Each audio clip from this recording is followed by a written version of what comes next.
í okkar vandræðum hér fyrir 50 árum og þess vegna, ekki síst, ber okkur auðvitað að reyna að leggja þessu góða máli lið núna og verða þeim til aðstoðar.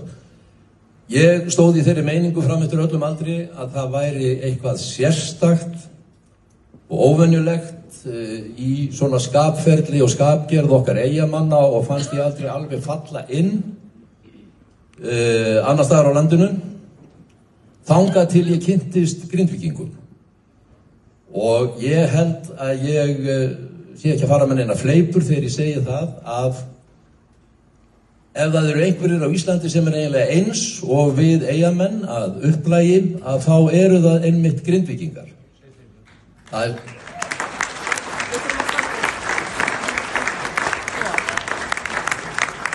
er sams konar húmor og enda svo sem hafa þessir tveir ættbálkar alist upp við svipuð skilyrði, svipaða lífsbaráttu, svipuð lífskjör í gegnum árhundruðum. Meira sé að Tyrkirnir komu til Grindavíkur leið og voru á leiðinni til Vestmannaeyja.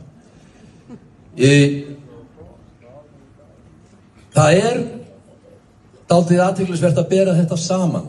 Það er raunir sem Grindvíkingar að gangi í gegnum núna og það sem við gerðum fyrir 50 árum. Sumt er líkt og annað er ólíkt.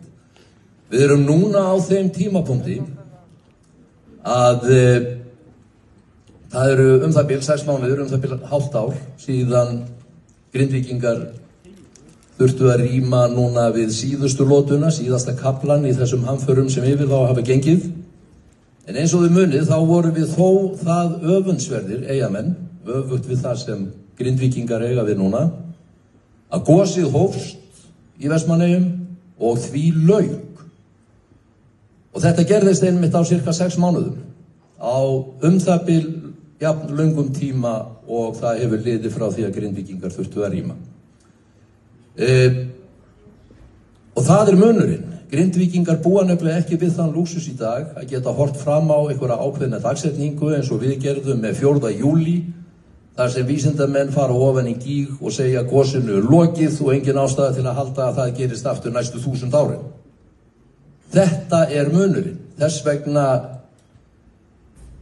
eru eiginlega hlutskipti Grindvíkinga að þessu leyti það er grimmara og miskunnarlausara heldur en þó það sem við þurftum við að glíma fyrir 50 árum. Ég ætla ekki að setja hérna á langa ræðu, við erum komin hingað til að skemmta okkur. Ég vildi bara rétt henda hérna fyrir utan miðana sem þið keyptuð að þá ætlar bæjarsjóður, sjóðurinn ykkar, að leggja þessari söfnun til 5 milljónir og ég vonast til að þegar Datti kynnir þessa niðurstöðu svo hér að þetta verði eitthvað sem skiptir máli fyrir vini okkar í Grindavík. Góða skemmtun!